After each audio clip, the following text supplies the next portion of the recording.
Hello everyone. Today we will be doing a dictation from Kailash Chandra magazine 1 transcription 5. I will be dictating it in 10 seconds.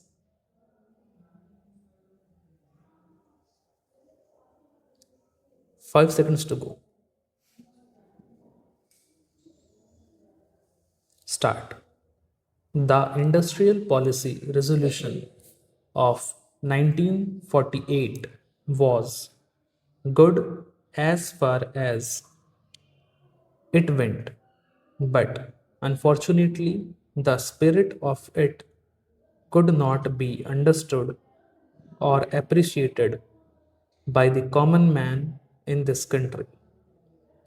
So, a new orientation of this policy was given, and the Honorable Prime Minister, after his return from China, publicly declared that the future policy of the country, or rather the future pattern of society, will be the socialist pattern. That was further emphasized by the resolution passed at the Avadi session of the Congress and later reiterated by Sri Debar, President of the Indian National Congress. I am very glad to say that the spirit of it has been caught by the nation today. If I may say so, the nation has taken up the challenge for securing the socialist pattern of society. It behoves all sections, both inside this house as well as outside, without having mutual recriminations, to try and propagate in a sincere manner and establish the socialist pattern of society indicated by the statements of the great leaders of our country. It may be relevant and pertinent if I refer to a few sentences from the memorandum presented on the 4th June 1939 by our Prime Minister, who was the chairman of the All India Planning Committee, which came into existence when there was provincial autonomy in the provinces. On pages 39 and 40 of that report, he stated,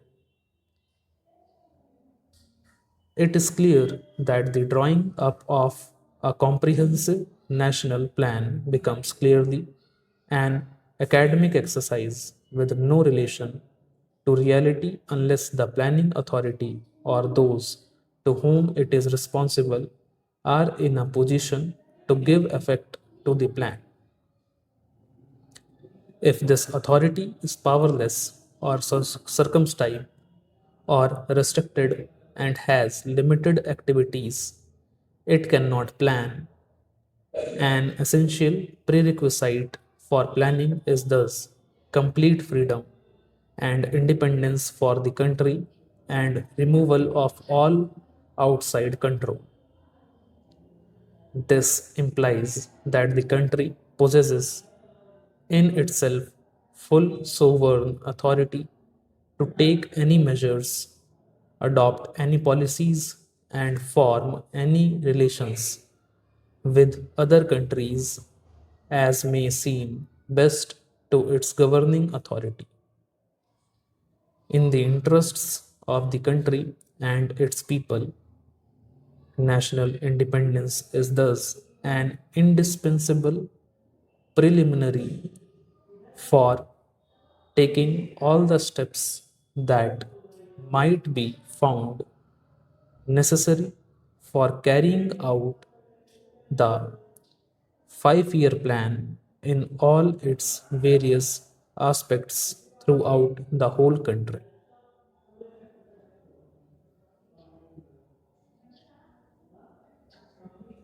At the present moment, it is clear that not only have we in India no national independence, but we are hedged in and obstructed by numerous restrictions, limitations, safeguards, and reservations which block the path to planning and progress.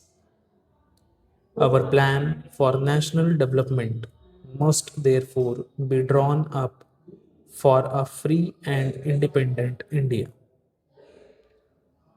Thanks to the sacrifices made by millions of our countrymen and countrywomen under the leadership of the father of the nation, Mahatma Gandhi, we have today secured complete sovereign political independence at a time when the nations of the world were engaged in the bitterest struggle using all the weapons of destruction.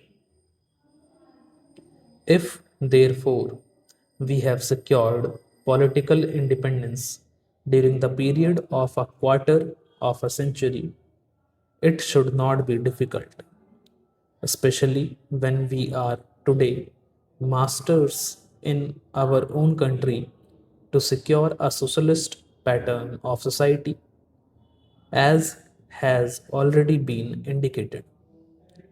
But it requires the assistance, the propaganda, the active work of all those who are interested in this. I am sure, so long as my honorable friends, the minister, the deputy minister, and the other minister who represent the commerce and industry ministry can give us an assurance that the capitalist pattern would be avoided.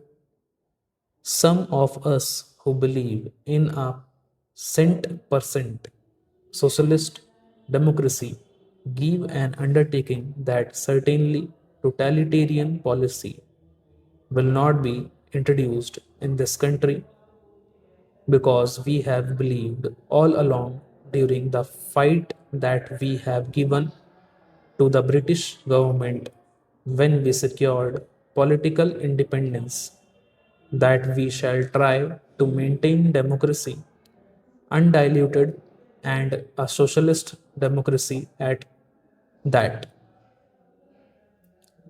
I am absolutely certain that in this country of ours, liberty of thought, liberty of speech, and liberty of action will be guaranteed to every citizen to express his views in the manner he pleases. I therefore assure my honorable friend that so long as we do not, in the garb of a socialist pattern, support a capitalist system, India will stand 100% for a socialist democracy. Now, luckily for us, the fundamental rights of the Constitution have declared that a citizen would be assured of many of the social amenities which will give reasonable comfort from the womb to the grave. But mere enunciation, as I have said many times, will not satisfy the common man unless the saying is put into effect.